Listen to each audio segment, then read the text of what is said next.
Well, hello everyone. How are you doing? Sorry it's a couple minutes late. I always forget that Friday is Wayne and I's happy hour night, so we just ran out to check out this new local place. But boy, and if you're wondering if my camera seems a little fuzzier, it's because I'm using this webcam. I've been having issues getting my iPhone to connect. I'll work on it. I didn't want to work on that right now. I do have an interview coming up. That's why I got the headset on, so we don't have echoes. But before we get there, something I want to let you guys know. So over the past, I don't know, like day and a half, I've been uploading a bunch of shorts that I've extracted out from some Matt Walsh critiques that I've done. And thank you very much, Punksy. And woo boy, they've come out of the woodwork. And listen, I like dialoguing with anyone, but it's kind of like that guy. Maybe at the end of, or I'll do a separate show on this. I probably shouldn't blast out this guy, so I'm not gonna say. There's this dude on Facebook, okay, who's defending this Scientologist spokesperson.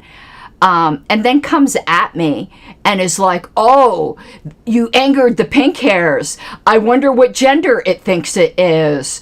I wonder why it's not wearing a mask. I wonder how many COVID shots it's had. And I'm thinking to myself, sweet baby, you have no idea who you just responded to. Says I'm going at half speed. That seems weird. Does anyone else see me going at half speed? And thank you so much for the super sticker there, Punksy.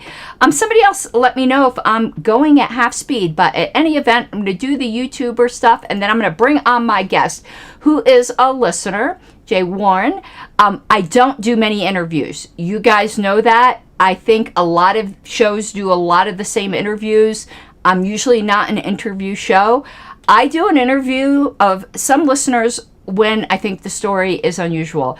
And one thing that I am usually particularly interested in is people who have just moved to this country, because I find the world perspective very interesting. So all my listeners, don't come jumping into my DMs. I don't normally do DMs. I mean, I don't normally do whatchamacallit.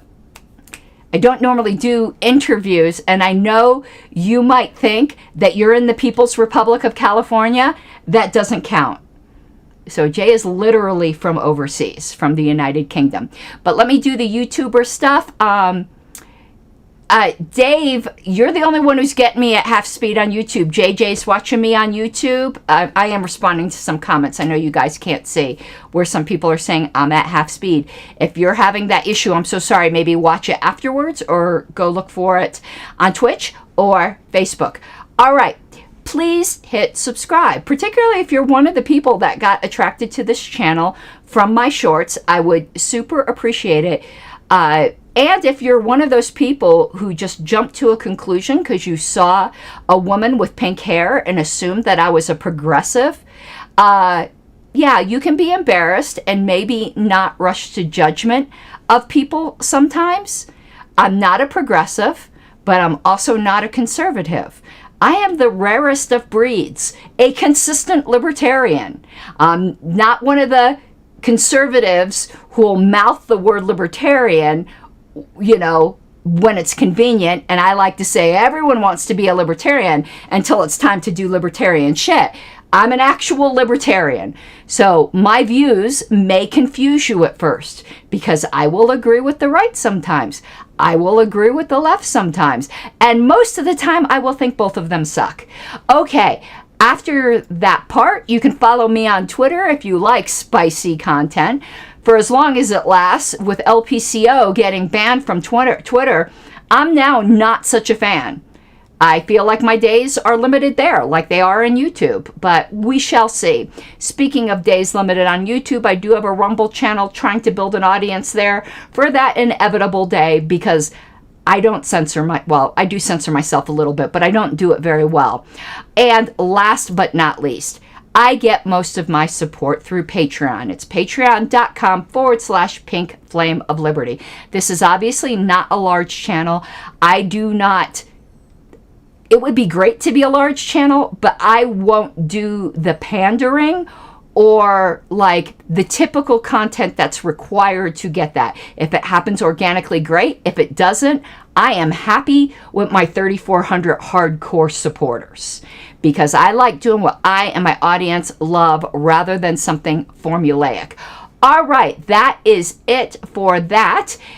Now, let's bring Jay on.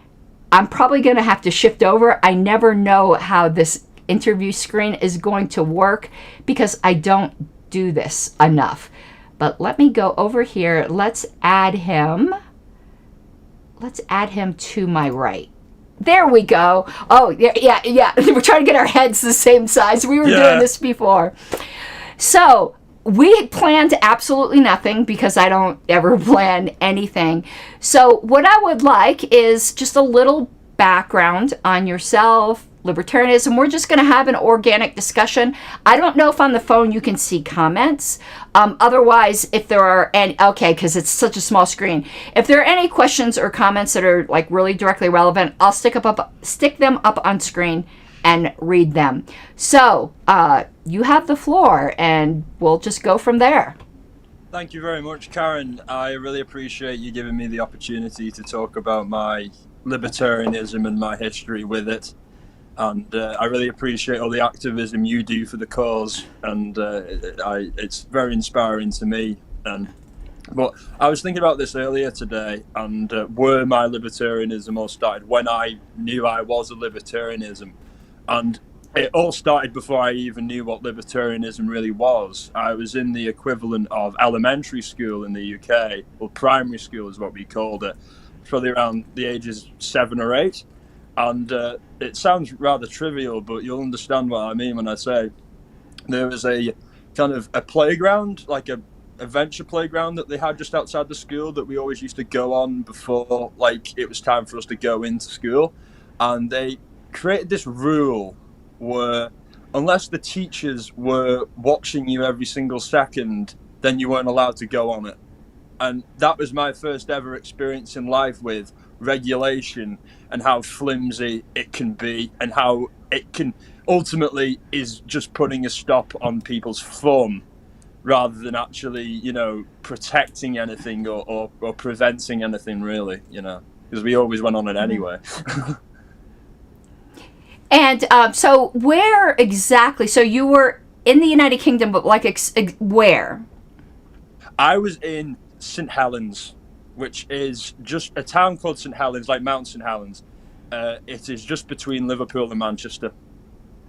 Okay, gotcha. Listen, I'm the typical provincial American. I know like so little about other countries. It's really pretty sad. I attended the International Association of Libertarian Parties meeting the other day. Our international rep had to unexpectedly resign. So like with a half hour's notice, I got into this meeting. It was quite intense because it was with representatives of the Libertarian Party of Russia and the Liberty Movement in Ukraine. And I was like, oh, hi. And it was quite intense. But I realized, like, I just felt really stupid. Like, they didn't make me feel stupid, but I realized that there was all these people from all these other countries. They all spoke English. And I'm like, I don't know another language. A lot of the people came from countries in which the alphabet's not even the same, and they were typing fluently in chat. And I'm like, I feel so dumb. And then when they're like, oh, where are you in the US? And like they geographically knew, I'm like, oh, you know, Colorado. They're like, oh, how far from Denver? And I'm like, holy crap, I couldn't name one city in your country. And you know my state. And then when I said Angela couldn't make it because she was, you know, in New York in a rural area, and they were like, oh, that must be really upstate by Canada. And I'm like, holy crap, I barely know anything about New York. How do you... across the world, we really here in America have a very arrogant, like U.S. centered, that when you get outside the rest of the world, it's we're not doing ourselves any favors. Is what I'm trying to say. And Britain can be like that as well, because obviously, like in America and Britain. it's like there's not many people who speak more than one language, whereas like in the rest of Europe and North America, like even up north, our friends up north, a lot of them are bilingual. A lot of them speak French as well as English. But like in mainland Europe, like in the Netherlands, for example, which I visit regularly because of obviously I'm a big marijuana advocate, so it's a great place for me to go and visit. But there, for example, what was I going to say? The education level and knowing other languages and other countries and. Yes. Thank you for reminding me. Sorry, I have brain fart sometimes. But yeah. There they have like a bunch of different regional dialects in Dutch, so like every region in the Netherlands speaks a kind of different version of Dutch that sounds nothing like the other versions. So as a kind of way for them to all understand each other, they all speak English pretty much. Like virtually 90% of the nation is bilingual at least, which is astounding if you think about it. Like the what that must do for someone's IQ. You know, I've studied Spanish for a few years now, and I've found it really rewarding. And I know a little bit of Irish, you know, but I'm not like fluent in it, you know, because it's quite a difficult language. Yeah, I know a little bit of Spanish, but I grew up in South Florida, so you know that's kind of comes with the territory. But I would love to become fluent in Spanish. Just haven't had the time, and I don't know. I think I'm a bit too old for that. So. Like, you realized you were a libertarian, like an actual philosophy and name when you were still overseas? Yes. In the UK, it's interesting because I was involved in like freedom movements and independence movements was kind of my bag. Like, I have a relationship with like the Scottish independence movement and the Northern Irish independence movement, Welsh, and other ones in Europe, like the Basque one and the Catalonians and all that stuff. Because I believe in like small nations' rights to be free and to exist, basically, and not be usurped by some centralized dictatorship, which I think a lot of the countries in Europe do, you know.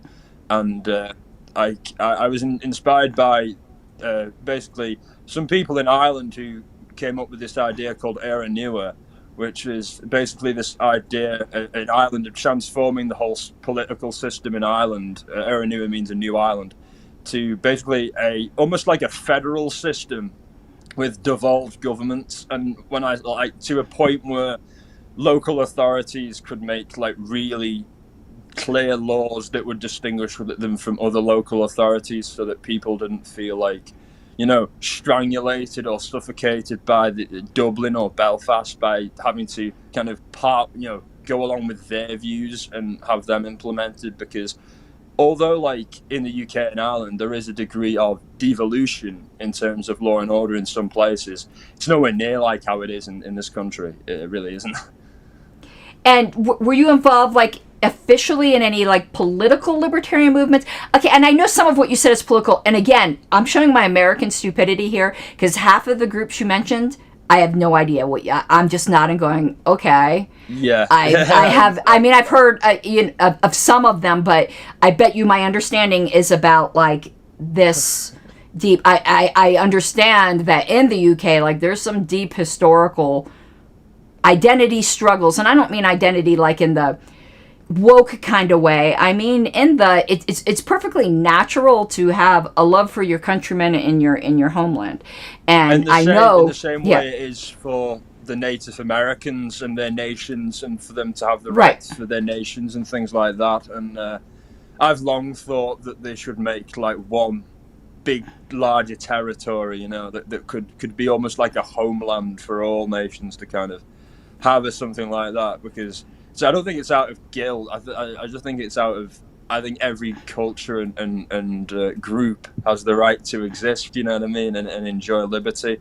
And, you know, I also like the idea of decentralized and small countries, like how I think we've discussed about New Hampshire and how we both support its cessation from the Union. And I said this on my channel, actually, that the Founding Fathers never intended for all these states to become unified forever. It was only a precautionary measure to stop Britain from reinvading, essentially. Right. And now that isn't an issue, then hopefully one day we can start to see steps to be taken towards that direction. And I think the groundwork has already been laid there, because I have obviously the stuff out of New Hampshire, and I've been hearing stuff out of Texas for years about lots of Texans wanting to be an independent nation.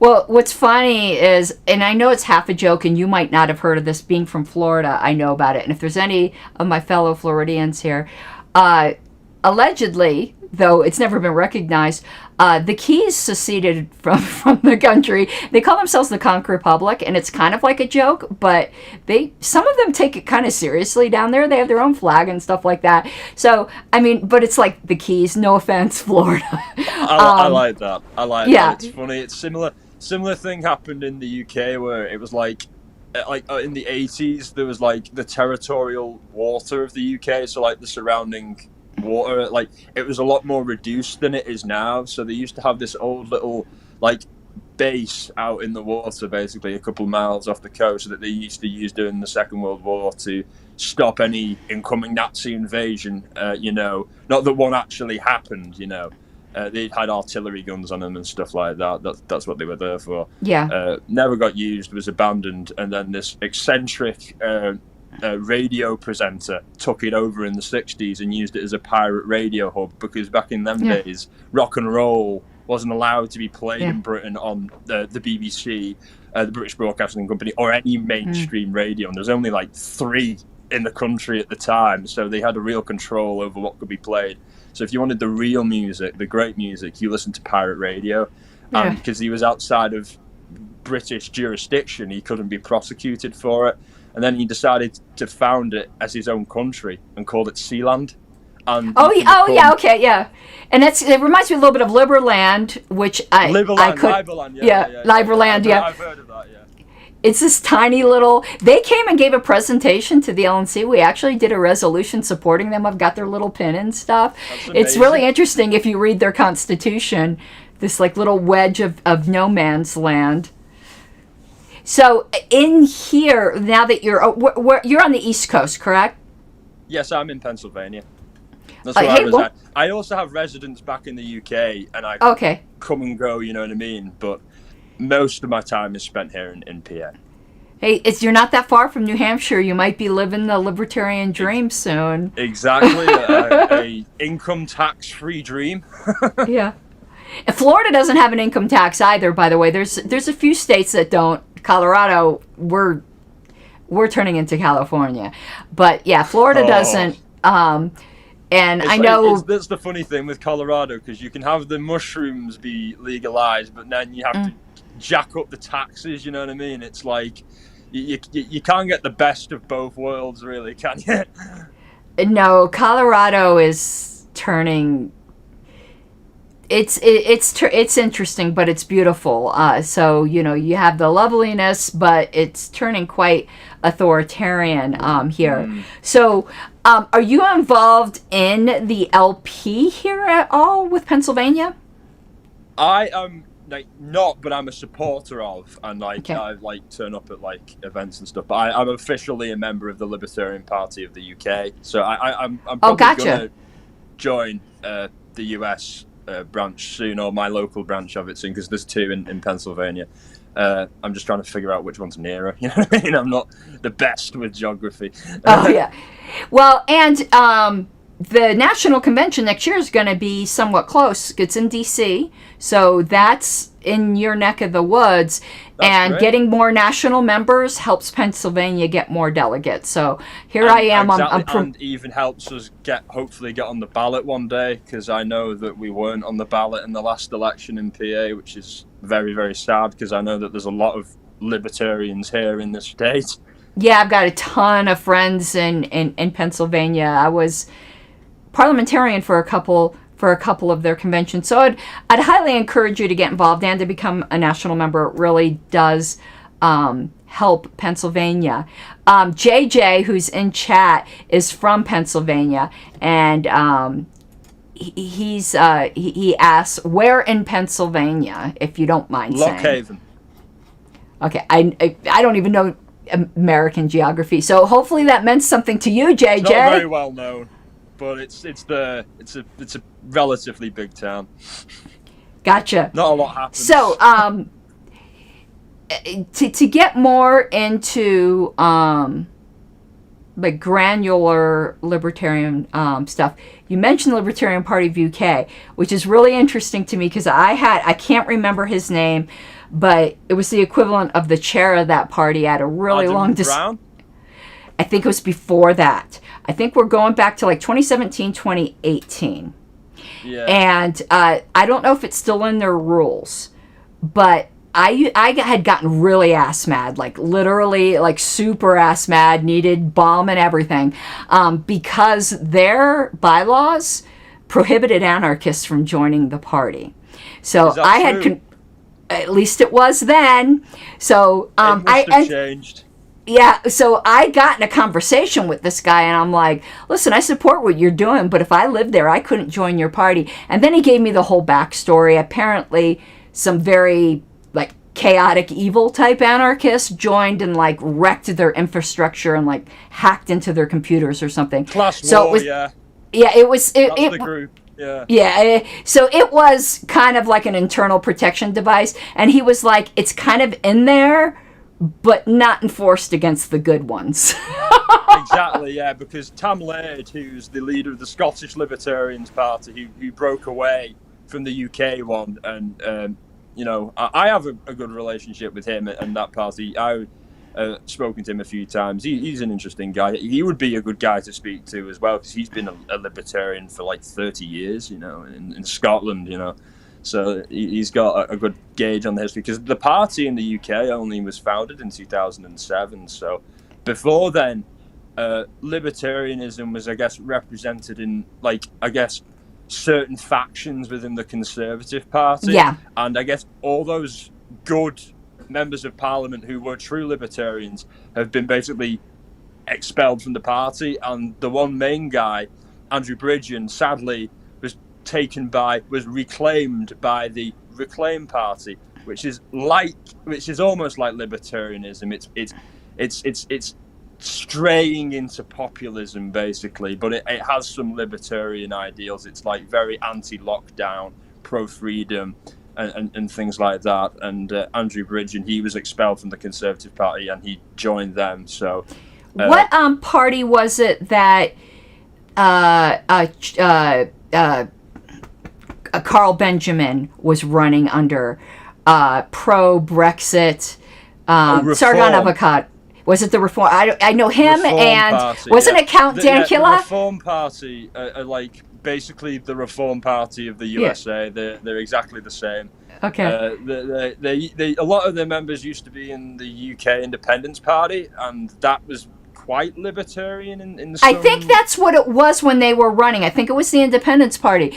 It was him and Count Dankula, and just the Count troll. Dankula, yeah. I love Count Dankula. I'm sorry, I just love him. He's so adorable. He ran for the Scottish Libertarians a few years ago. Oh, did he? In the Scottish Assembly elections, he did pretty well. He got the highest number of votes any Libertarian candidate's gotten in the UK. He got over 500, which means he saved his deposit, which means like the money you pay to stand, he gets back, which is great.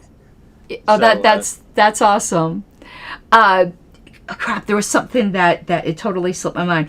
So, like in a libertarian tradition, and if you don't have an answer, that's cool too, because I could tell you, I became a libertarian just by reading the platform. I didn't read any other books. It took me being in the party a while before I like got actually educated with some of the prior thinkers. I like kind of came to it myself. But if you had to like name some of the luminaries, like I would call myself a Rothbardian. What kind of tradition would you consider yourself more philosophically aligned with? Philosophically, it would be anarcho-libertarianism is essentially what I believe in. My plan was always, if we ever did get in power, if I had a say in it in any way, would be to, you know, hold a referendum with the people as if we should just get rid of the government. And if they say, yeah, do it, and have a set timeline where we just dismantle all government institutions and it's a free-for-all, you know what I mean? So that's essentially what I believe. So I'm getting there by using the system, but to my own advantage. So I suppose you could call me a minarchist, I suppose, you know. No, I think that you're kind of like what crap, I'm getting so old, Adam Kokesh would say when he was running for not president. He said that, the peaceful dismantling, the peaceful controlled dismantling of the government. And that was, I thought, extremely interesting. Now, when we had originally chatted, you had said that you have some ideas on libertarian ideas when it comes to certain industries, and if I remember correctly, it was mining and shipping like type things. So yes. I'd love to hear your perspective on that. Absolutely. This is something that I'm actually writing, in the process of writing a big article about for the Libertarian Party UK for their website. And growing up in the north of England, which is the industrial hub of England, with all the coal mines and the docks and everything, like all the mines were closed by the time I was growing up. Margaret Thatcher, who was supposedly some great libertarian, she was not a libertarian in any way. She was pro like not being able to even mention homosexuality in schools. Clause 4, I think it was, which forbanned the mention of it. So she was pro that. She was pro censoring the speeches of certain political representatives in Ireland that she didn't agree with. So she was all for the censoring of free speech, and her politics and her economic level and strategies made it so that my region where I grew up was basically, you know, doomed to death, essentially, by closing all the mines and basically transferring it so that we were buying all of our coal and everything else from abroad, which for some reason makes it more trendy and acceptable if we're doing that than actually producing it ourselves, you know. All these far left, you know, green eco-terrorists, basically, who you know, claim to represent the working class but are standing in the way of the working man and woman getting meaningful employment, you know. And my plan is basically to enable all those mines, those old mines that still could be easily put back into working use in no time, by removing the stringent regulations. I'm doing the same in this country, and Pennsylvania is a very big mining region. You know, I live close to an old mining town, so I could see how much that would rejuvenate the area. But yeah, by removing the regulation that really dissuades private companies from having as many mines as and all the environmental, you know, regulation as well that's stringent, you know, to enable them to actually go and do it again, because at the moment they're making it so that it isn't profitable when it should be a valued industry, you know, and a thing that anyone should be able to just go and get a job in, type of thing, you know what I mean? Because my grandparents, my great-grandparents, they were all coal miners, you know, and they never worried about a day of looking for a day of work, you know what I mean? Whereas in the region where I grew up, that is what people are worrying about. That high level of unemployment leads to obviously high levels of, you know, alcoholism and drug abuse, which are some of the highest in the UK where I grew up. So all that's linked, you know, that feeling of hopelessness, where there are no jobs, you know. What are you gonna do, you know? And it's so simple and so easy. Just open the mines again. All those men who don't have jobs, who are down on their luck, would have them, you know. And if they didn't, they would have no excuses then, because the door's open. Yeah. You know? And, I mean, a lot of the same's happening here too. I mean, Colorado has a lot of old mining towns, but you even see it with the energy policies of the U.S., where we'd rather import oil when we have a lot of oil in this country. Exactly. We're sitting on enough that can keep us going for how we are for the next 200 years. So you're telling me we're just going to sit on it and let our kids take care of it? You know what I mean? What's the point? You know, and be beholden to Saudi Arabia, which is just like absolutely crazy with all the things that people complaining about to this country. Yeah, exactly. Giving that statinistic totalitarian state this dagger to hold over us, so that we have to be all pally, chummy with it. When they're so alien to what this country should represent, you know, the women are treated like shit in that country, you know, and you know, there's very little rights for anyone, or freedom of the press, or free speech, or anything like that. Can't even barely get a drink in the place. You know what I mean? I don't. Yeah, never mind if you're gay over there. Like, oh, you better not. Exactly. That's why it shocked me that they had the soccer World Cup over there. You know what I mean? When they're supposed to be all about inclusivity now because they're all woke. You know, which I understand. You know. I'm not gonna. I get it. You know, I obviously support people's rights. You know what I mean, and rights to do whatever the hell they like, so as long as they're not hurting anyone or fucking with anyone's private property.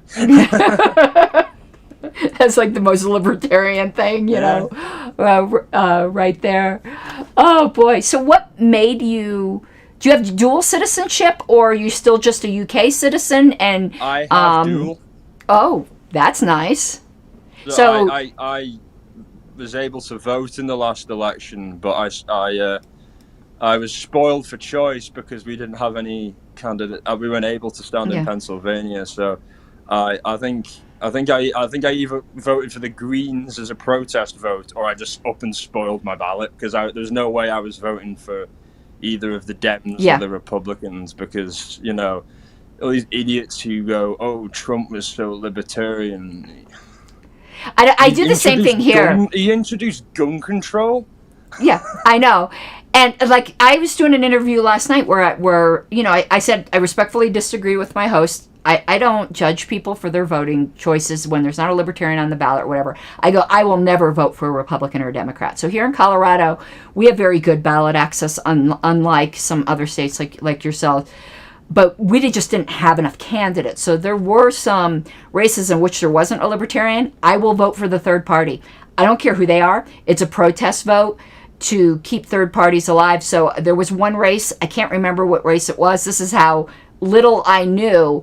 There wasn't a libertarian, but there was a Constitution Party guy. I'm not a Constitution Party person. I think they're quite authoritarian. But I'm not voting for the Republican or the Democrat. And the Constitution Party's more libertarian than they are. So I cast a vote for the Constitution Party guy. And I'd vote for a Green before a Republican and Democrat. Yeah, I completely agree with you there, and I would have done the same. And to be honest, I agree with you. The Constitution Party, I looked into them previously. I have a thing about looking into all American political parties, past and present. I found it very interesting. I know you love the history of the party type of thing. I'm very into my history as well. I appreciate when you cover that. I really enjoy it. The time capsule stuff, it's really fun. But yeah, it's like, for me, it's honestly, I think. Sorry, where were we? The Constitution Party. You had looked into them. Yeah, I'm sorry, I'm ADHD as fuck. So I get it. I'm autistic as fuck. So yeah, well, we can relate. We're on the spectrum. It's cool. Yeah.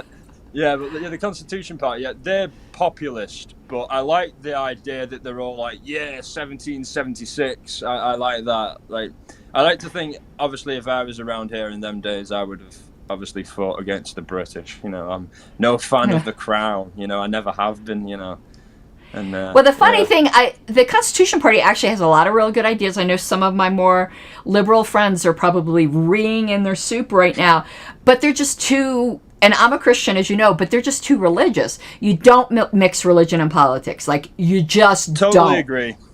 And I'm a super religious person, but you wouldn't know that by hearing, but I do. You do not mix that. And for one reason is you can't have dialogue. The minute somebody says, but God said it, that's like a conversation stopper. How do you argue with that? You can't. Exactly. So no, religion needs to stay the hell out of politics, and the Constitution Party is just too damn theocratic. I agree with you. And the thing is, a lot of where our worst types of legislation come from is people trying to legislate in their own religious morality. Yeah. And I found that a lot of these senators, like lot of the anti-gay senators, mainly Republicans, end up getting caught in these bathrooms stall stings where they're trying to pick or up the gay big preachers. sex on The minute I hear a big ass preacher, yeah, or a preacher. Yeah, if they're all they talk about is gay guys, I'm like, yeah, you're gay, aren't you? Yeah, they're repressing something there. Yeah. We had that guy in Colorado Springs. I can't remember his name. Oh my God, he was so popular, and he got caught with that male prostitute with crack, and like he was evangelist. Yes, crap. What was his name? He was such a good-looking, like fresh-faced guy. He was friends with Kenneth Copeland. He was in Colorado Springs. Colorado Springs is very hugely religious. It's a military town. I'll send you his name because I watched a video on him like the other day, so it'll be in my YouTube like recent history. So and somebody will put it in chat. God, yeah, it was such a big scandal. It was such a huge. Crack. Yeah, and that gay prostitute all the time, and he was just like, what? And he was doing services the next day with his wife going, and the homosexuals will burn in hellfire with me. And listen, I laugh, but I'm sad because obviously I don't like Christianity being defamed, but I do like hypocrites being exposed. I came from a mega church in Florida called Calvary Chapel, Fort Lauderdale. Super, super popular, preachy fundamentalist preacher. And of course he got caught. He was cheating all over the place. And there was even an allegation of an underage girl. We don't know. It never went to court. So I have to give the allegedly for legal reasons. Allegedly, religious parents told her not to pursue this. Who knows if it's true? I don't know. It's all allegedly. The affairs with adult women are not allegedly, though. He was forced to step down. Haggard, that's who it was. Haggard is his last name. What's his first name? Crap. What was Haggard's first name? Was it Stephen? No, I know it. Crap. Hold on. I'm going to Google quick here. Okay, Dr. Google. Haggard. What the... Oh, it doesn't want to... Come on, you guys in chat. You got to help me out here. Come on, everyone. Haggard. It's giving me the dictionary definition. So let me look up. Tired. Haggard evangelist? Ted Haggard? Was it Ted? That doesn't sound right. Yeah, Ted Haggard. I'm looking at the picture. For some reason, that doesn't sound right, but that's who it was. For some reason, I was thinking like Jimmy, but I'm thinking of somebody else. Savile, yeah. But yeah, so I'd been through that with a big mega church with the fall of the pastor, Ted Haggard. Yeah. That kind of disillusioned me to these big personality driven things. I totally agree with you. I mean, me personally, I'm into paganism. Like that's my religion. That's my faith, and you get the same thing in that. You get people creating like almost like cults of personality, basically, where it's less about getting in touch with nature and your spiritual side, as opposed to hero worshipping people. And I've always learned never to hero worship anyone, because people are flawed, but God's or God isn't, you know what I mean? So if you're going to worship anyone, that's a good bet. I'm trying to think of, so what made you decide to come here? Was it your family? Like, were you an adult or a youngster? I mean, you're pretty 18, young, but I meant underage or...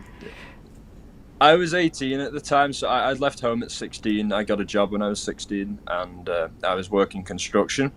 And I have always been into firearms. That's been a passion of mine since I was 8 years old. My dad's always owned firearms, and obviously the whole rigmarole for owning them in the UK is another thing that made me realise, regulations are bullshit.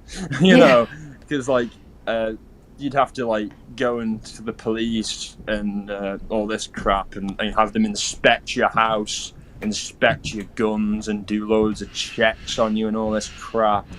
And it's just ridiculous. And if you have political views that are not kosher, then they can take your guns away from you. And it's a load of crap, And thankfully, obviously, my dad was never really political, so that was never a problem. But I'm sure I would have my guns taken away from me if I was there now.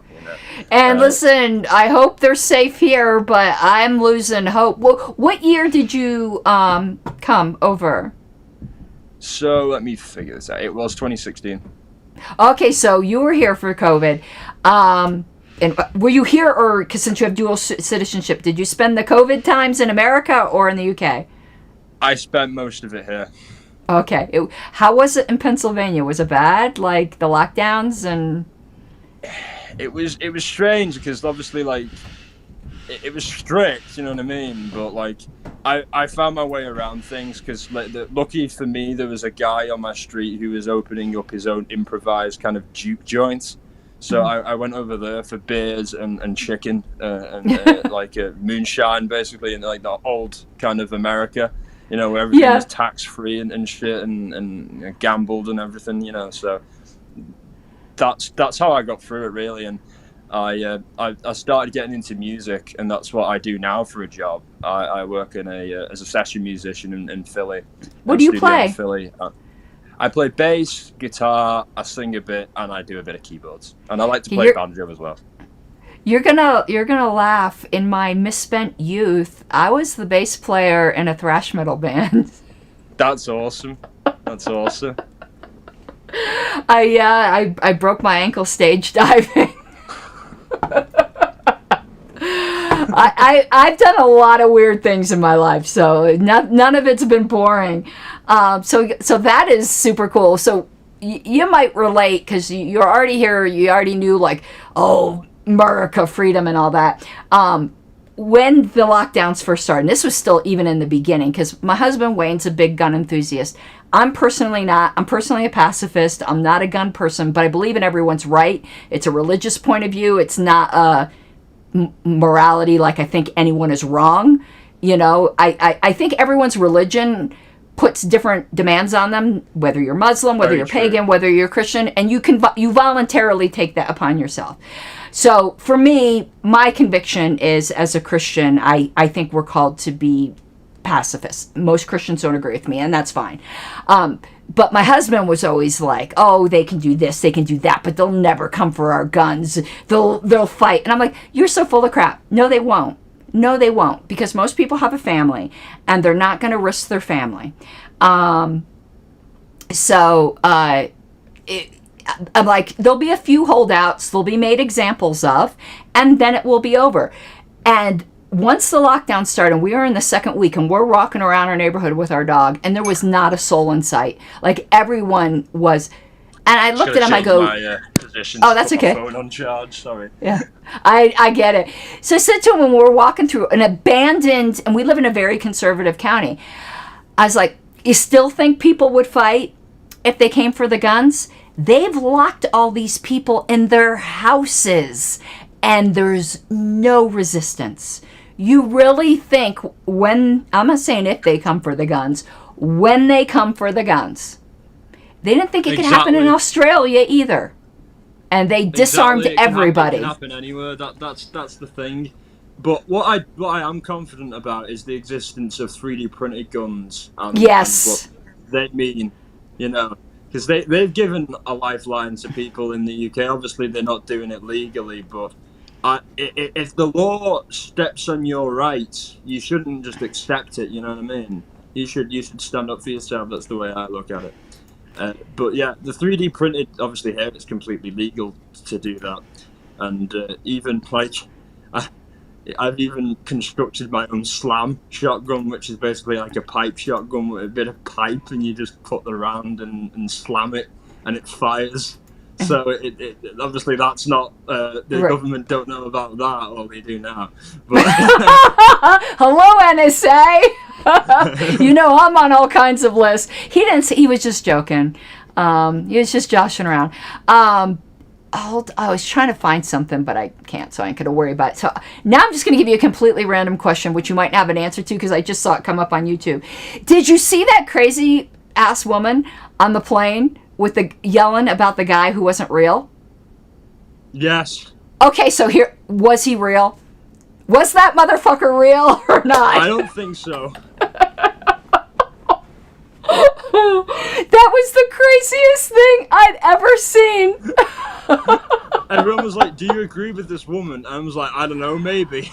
I don't know. She seemed pretty convinced. That motherfucker's not real. I already saw a really good mashup of that where they did that and then they panned the camera back and it was Mark Zuckerberg sitting there. You know, we need a guy with a bird head just coming under the hoodie. That would be perfect meshing of birds aren't real and whoever that guy was on the plane wasn't real. Yes. Yes. I tell you what, So I just before we got here and did the live, I got back from seeing the new Insidious movie. Oh, I haven't seen a movie in so long. The LP has taken over my life. Like, movies? What's that? There's other things to do? I used to sew. I know I don't really look like the domestic type, and I've got this gorgeous sewing room upstairs that's painted pink. It's all like cool, and it's full of LP shit right now. Nice. Oh shit! I'm everywhere. My camera's. Oop. There we go. Yeah, so in chat, what do you guys think? Was that motherfucker real or not real? That's what we need to know. Yeah, I've got lots of flags as well. I've got one that's like the old. I think it's the old Japanese flag. You know, the one of the rising sun. You know, because I always like that one. And apparently, it's not too politically correct, but I don't care. They still use it, don't they? So in some places. And here's my American stupidity. I have no idea. Yeah, I just got it. The guy said it's the flag of the rising sun. So I always loved that song, House of the Rising Sun. But apparently, like the Japanese Imperial Army used it and stuff. But like, I don't know, you know. But I've got another one as well. It's the flag of the Celtic nations. So like Ireland, Scotland, Wales, the Isle of Man, which not a lot of people know about, which is a little island in between England and Ireland, or Wales and Ireland basically. And guess what? It's a tax haven. Oh, really? You don't pay tax there. Mm. Okay. All the rich people in the UK all own property there for that very reason. Okay, this is, now you're really going to laugh, but listen, I'll embarrass myself. Everything I know about Scotland, I know from Outlander. Really? I am the typical provincial American, literally. Like, I know that's like so embarrassing, but actually there's a lot of history in that book. I know it's like a total like chick bodice ripper type series, but there's actually a lot of really good history in there, you know, but anyway, yeah, everything I know about Scotland, I know because of Jamie Fraser. Oh my God. Oh, I love Scotland. I mean, it's weird. It's a country that you'd think would have this big libertarian fever in it, because the people there are fiercely individualistic, and obviously a lot of them want their independence from Britain, you know, which I strongly support, and the Libertarian Party in Scotland, you know, supports as well. But I think they do it begrudgingly at times, I think, because they seem to believe that, some of them in the Libertarian Party in Scotland seem to believe that everyone who is pro-Scottish independence is somehow in favour of the European Union, which isn't the case. You know, I'm very anti the European Union, and I guess any libertarian would be, because it's basically a centralised dictatorship, and it usurps the sovereignty and the liberties of individual nations, you know. And well, I'm sure you, though, if you're on social media, you're on Twitter, I know that. So you've run across some of our, let's just all call them our special libertarians here. I'm not so sure all of them would be opposed to the European Union. We have some special people. They're very special. Yeah, I've noticed that there is some very interesting people who call themselves libertarian or libertarians, you know. I like what you were saying earlier, the people, and I think earlier today we were saying like how some Republicans are going to be using that, you know, and in the past, obviously, there are Republicans who are libertarians who I support, like Ron and Rand Paul. I think they're, you know, they're not everything I want, but I think they're good guys, you know what I mean? And if they were president, my God, I'd be happy. You know what I mean? It wouldn't be the same as if Joe Jorgensen became president. You know what I mean, or someone like that. But you know, it would be a step in the right direction. Well, Ron Paul definitely would be. Rand is a weird one. You know, sometimes Rand is really great. He's great on the COVID stuff. The way he's going after Fauci, I think, is fantastic. But at other times, I'm like, that apple done fell far from that tree. So he's just such a mixed bag. Sometimes I really like him. I think he may get roped into playing house party, basically, and doing what he's told by the Republicans. Yeah. Or else he doesn't want to lose his whip. I don't know if it's called that in America, but the party whip, basically the membership of the party. Majority minority leader type stuff. Yeah. But yeah, I know exactly what you're referring to. Okay, because we are coming up on almost an hour, but I want to give you a chance to say anything that you have to say on the unique perspective you may have, and I am just going to encourage you, like, once again, please get involved in the Pennsylvania Party, because we need, and this is going to sound awful woke when I say this, but I don't mean it in the woke way. We need the diversity of voices and fresh blood, and I do think people that have come from different environments bring a fresh perspective that is just super enriching, which is why, like, every single guest I think I've had so far has been from another country, just because I do think, like I freely admitted, we're very ignorant of what's going on in a lot of other places, and I don't think that's healthy. So I'm going to encourage you to get involved there. But what else might you like to add?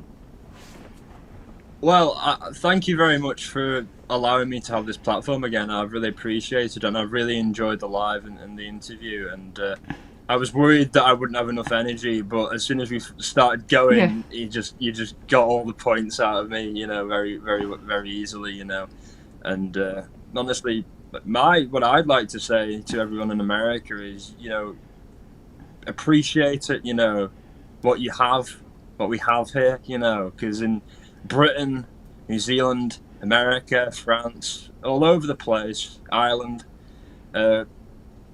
people don't have that. People don't have freedom of speech. People can go to prison for saying certain things that aren't even, threatening. They could just possibly offend somebody. Maybe. Oh, it's crazy. And I know some people will get triggered by this person because they're going to call her a TERF or whatever else, but Posey Parker in Britain, she had the police show up at her door and they told her she was being untoward to pedophiles. I'm sorry.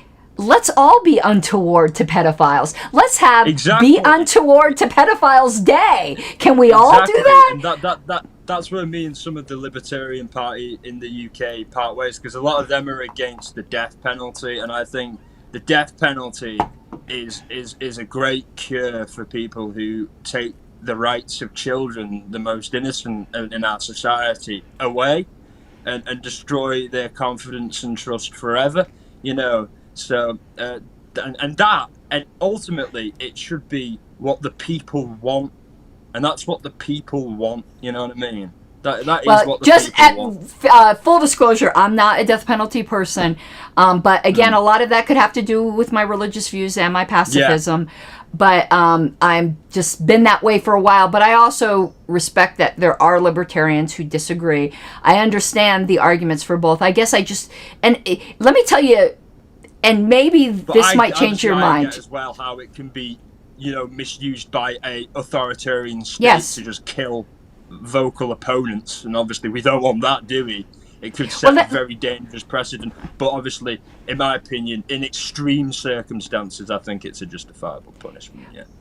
Well, let me this comes up a lot, just to put something for you to think about, not trying to change your mind on something, but I could tell you something that weighs heavily on me, like even if you knew somebody, like, was 100% guilty, I think the people who are involved in the penal system or in capital cases, that actually it harms the people that have to be involved in the process. Put aside the convict for a second. They put aside the person we know is 100% guilty. I think it does something monstrous to the people who have to carry it out. I think it does something. You're right. You're probably right, because I mean, I've spoken to ex-soldiers and things, and I've got some of them in my family who have served in things and overseas, and they've seen people killed, and some of them have had to kill people. Yeah, and it does something. Even in a situation where there's a guy who wants to kill you, who's trying to kill you, who's got a gun, or is trying to, you know, fire a rocket at you or something like that, you know, even then it's hard to come to terms with, and it never leaves you. And so, you know, it's like, I'm not trying to. Like, I know there's a delay. You don't know, even though it's like a terrible crime, obviously an unforgivable crime. That I guess you're right. It desensitizes people, I suppose.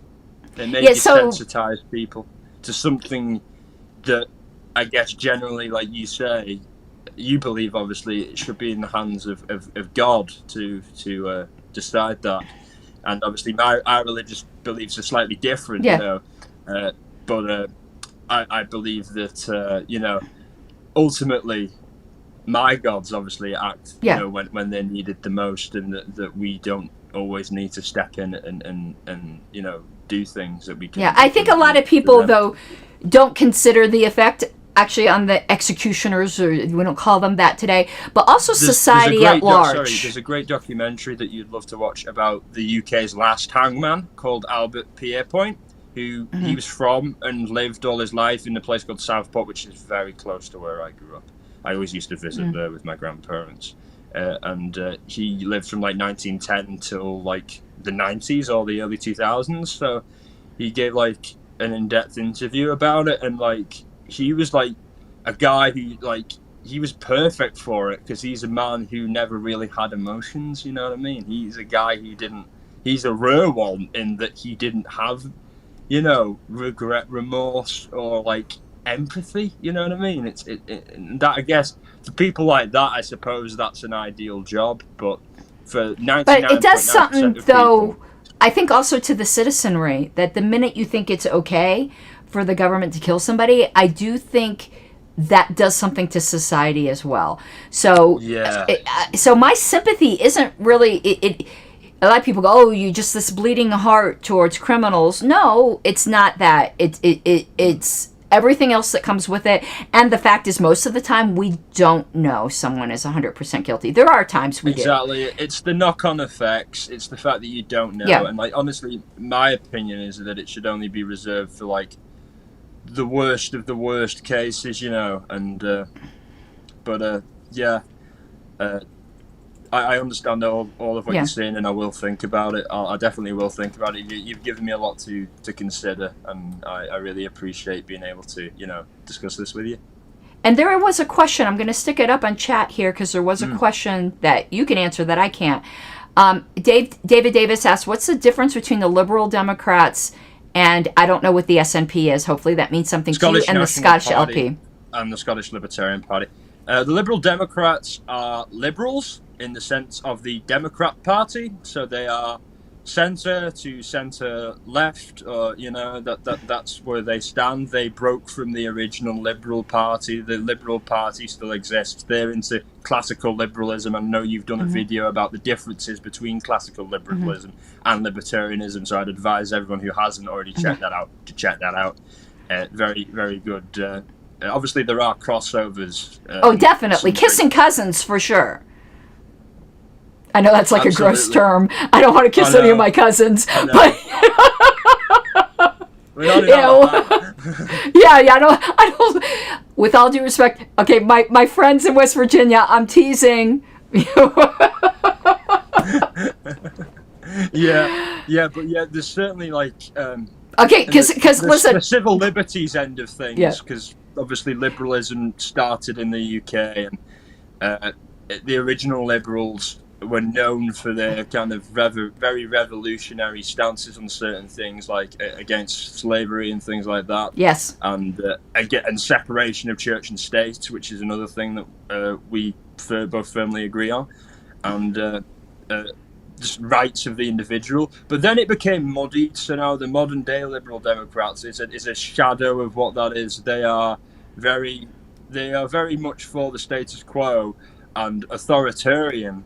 Their only break in terms of civil liberties is that they're pro the legalization of cannabis, and that's about it. You know, everything else is a bit it. But the Scottish National Party are a Scottish nationalist party who were originally formed for the sole issue of Scottish independence, but over time they developed a more left-wing tendency. So they're like centre-left, basically. A lot of people in there would probably call themselves democratic socialists or republican socialists. So they believe in a socialist republic for Scotland, which obviously would be a dystopia for me. You know, it would just be switching one master for another. One czar for another, really. And the Scottish Libertarian Party is a classical libertarian party. The leader, Tam Laird, he would consider himself a minarchist. That's how he describes himself. So I suppose that's how you could consider the party. And they're separate, as I said earlier, than to the Libertarian Party of the UK. They're separate to us, and but we obviously, they still speak at our events, and we still have a very good, close relationship to them. And I was at the conference, the Libertarian Party UK conference, a few months back. And that was really good. That was in Milton Keynes, which was a really good place to go. Lots of conference halls in that city. But yeah, it was good. There was great numbers, and I got to network with lots of good libertarians, and I was surprised by the numbers. You know what I mean? And I'm encouraged by that, by everyone was saying there, by how we're going to make a real big push for the next UK general election in 2024 to try and field as many candidates as we can. And I'm trying to get my brother to consider running as a candidate. Oh, awesome. Because he is a libertarian himself as well. He's become very interested in the political philosophy and the political arena. So he probably wants to run for like local office, like how I mentioned I was interested in maybe doing here, like maybe city council or something lower than that, maybe on the school board or something like that, something wacky like that, you know. But yeah, I that's a start. You know, the Libertarian Party UK has not had an elected. Sorry. Oh, no problem. It's fine. Oh God, here we go. Here we go. Fine. No. Oh God. Here we are. Yep. Yep. Fine. Yeah. And listen, I have to give apology to my West Virginia friends. Actually, it's in Colorado. You can marry your first cousin, and Colorado has common law marriages and self-solemnizing marriages. So you can go out in the street and wed yourself without telling the government to your first cousin, whether that's good or amazing. Bad.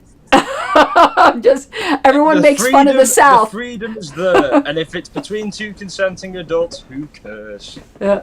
But it's funny. Everyone thinks that's like a Southern thing, but Colorado, we totally have that here. It's legal in the UK as well. Second cousins is legal. No, first cousins here. And first, yeah, the Queen was married to her second cousin, Philip. They were second cousins, which obviously they like to do that in that bloodline family. You know, but the sooner all them lizards are gone, the better. You know, because they're all for this tyranny as well. They all push this climate tyranny. Them and their pally pals, the Rothschilds, they're all into this climate stuff that they like to push, you know, and basically, oh yeah, let's raise carbon taxes. Yeah, what a great idea. Let's make everyone poor. Well, then we'll all be equally miserable. Oh, exactly. Yeah, and then they can sell us some more. They can sell us some more drugs, and they can get us all doped out of our minds, so that we can't complain. All right, everyone. Yeah, so Wrong angle. Yeah, no, that's fine. Okay, well, we're just over the hour mark, so I think that's good. I thank you so much, Jay, for thank coming you so on. much. But was there any questions in the chat for me? I'm going to make sure here. That was the big one. Now everyone's really just telling us all the states that you can marry your first cousin in. If that's information anyone needs, they can go check the chat. I think most of it was them chatting amongst themselves. That question was more, that one question was something that I know I couldn't answer. No, I think that was it. Great. So I really enjoyed it. And JJ's letting us know that West Virginia actually has some of the strictest marriage laws. So now we could just say it's Colorado. If you want to marry your cousin, you can't marry your sister. But if you want to marry your cousin, you can come to Colorado. All right.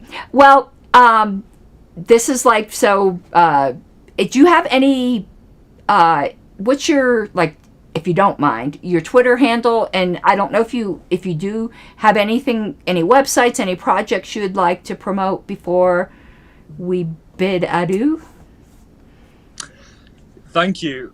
My Twitter handle is just Jay Warren, and you'll find me from that. And my picture, I'm wearing a flat cap, so you'll find me pretty easily. A flat cap and a tie. I'm in rural Ireland in that picture, and I had to look the part. And my YouTube channel is Jay Warren, and it should be one of the highest. There's another Jay Warren who is a musician, and that's not me because he's African American and I'm white. So there's the difference. I'd hope unless you were blind, you'd be able to tell. Yeah.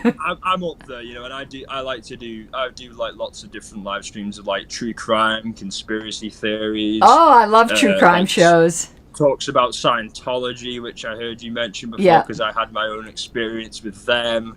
And, interesting. Me and all that crazy stuff. So I had a whole live talking about that, and I want to do like a series where I talk to libertarians from all over the world about like what it is that kind of resonated with them in libertarianism, what they saw in themselves in it, you know what I mean, and how it all started, like kind of what we had today. So it's been really fun. I've JJ actually had a question. He asked in Pennsylvania, I can't pronounce that, is Renovo the mining town? Mount Carmel. Oh, okay. And fun fact about Mount Carmel, it's also the birthplace of the current head of Scientology. Oh, Miscavige? David Miscavige, yeah. He comes from a Pennsylvania Polish family in Mount Carmel, yeah. Funny, I know this because his father, who's sadly deceased, actually had to escape from Scientology and wrote a book about it all. So I know all about it, and he did a YouTube channel talking about his son and all that. Sadly, he passed away. He was very old, though. But I actually, people don't know because I don't talk about it a lot on this station. I'm very interested in cults. So I know an awful lot about Scientology. I never was involved in Scientology, but I watch a lot of shows about it. I watch Aaron Smith, Aaron Smith, Aaron! He's the best. He's the best. I think he's a libertarian as well. That's the sense I get from him. He seems to be a libertarian. I love another one as well is Peeling the Onion with Janice Gill and Grady. Oh, I haven't heard of that one. They're a new one.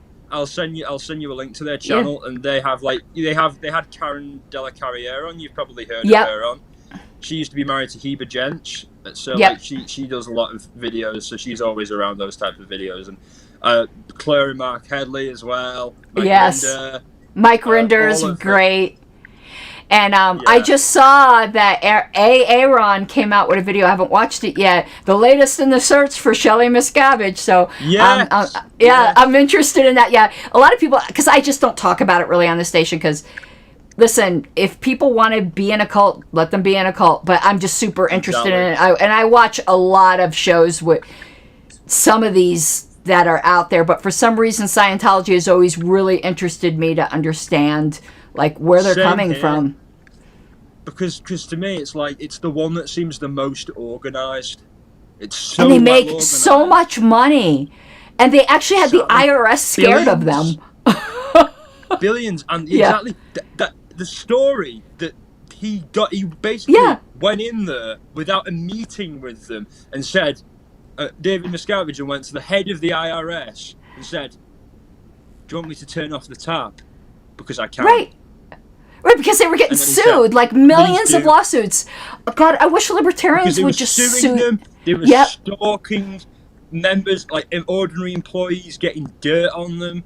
They were taking out full-page ads in the New York Times, all this stuff, you know. So in that respect, that's the only one thing I can say. Well done, Scientology. Yeah, they scared the shit out of the IRS, but they did some wacky shit, man. And L. Ron Hubbard's first wife went to jail for it. Yeah, Scientology is weird because it's like it claims to be so anti-communist, but it's so communist. Yeah, it's so freaking communist. It's a telltale culture. It's a snitching culture. Yeah, you have to write everything down and report people, and you're interrogated all the time on the freaking e-meter. Yeah, it is exactly like being in a communist state. That is exactly it. You're constantly stressed and worried you're going to say the wrong thing, and what that's going to mean. And I went in there just to check it out and see if it was all as bad as everyone was saying it was, and it was probably worse than what I heard. You know, I was only in the I was interested in it for a few years, and I spent like a few years like going and doing a few courses, but like for a time I was like a hardcore die-in-the-wool believer for a very brief moment. I bought it, but then I got to the whole bit about the aliens, and I was like, it sounds like he just made it up. You think? I knew he was a science fiction writer, so I was like, hang on a minute. The roosters are coming into nest.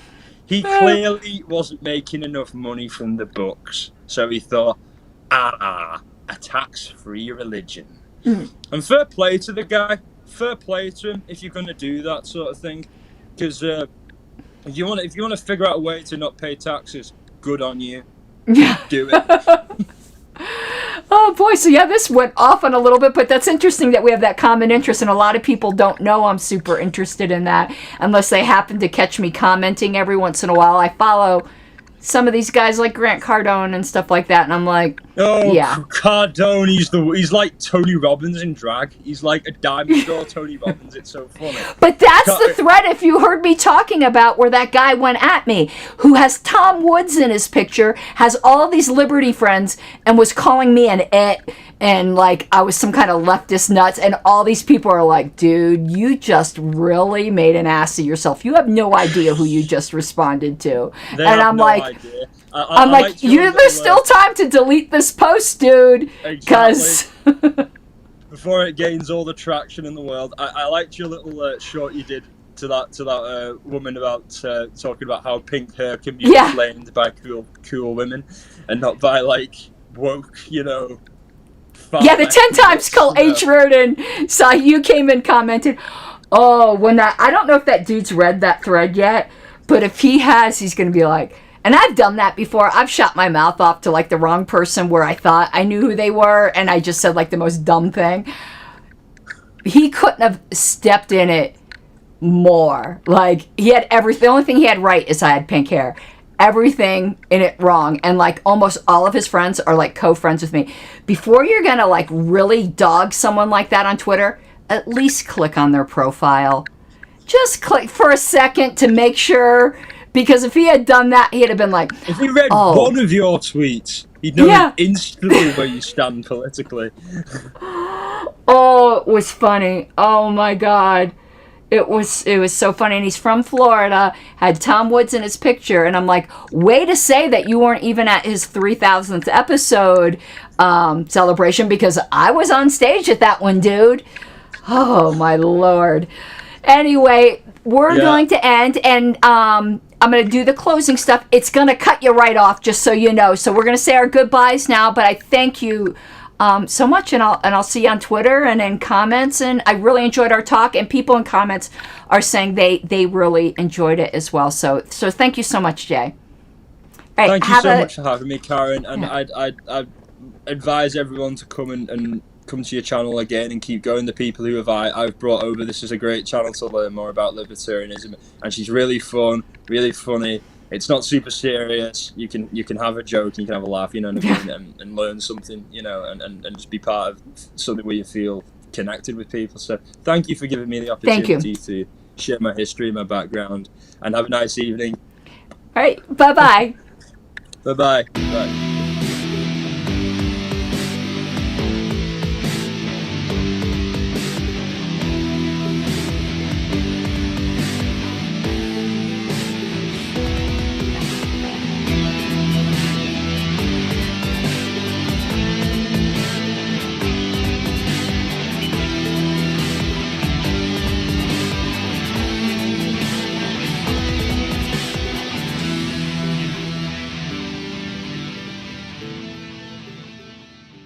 Gotta take what you're given, that's how we live it. Don't be mad at the system, it's simply how we've existed. I hear a lot of people talking like they politicians and choose to be an accountant because it's safe in the business, not because they want to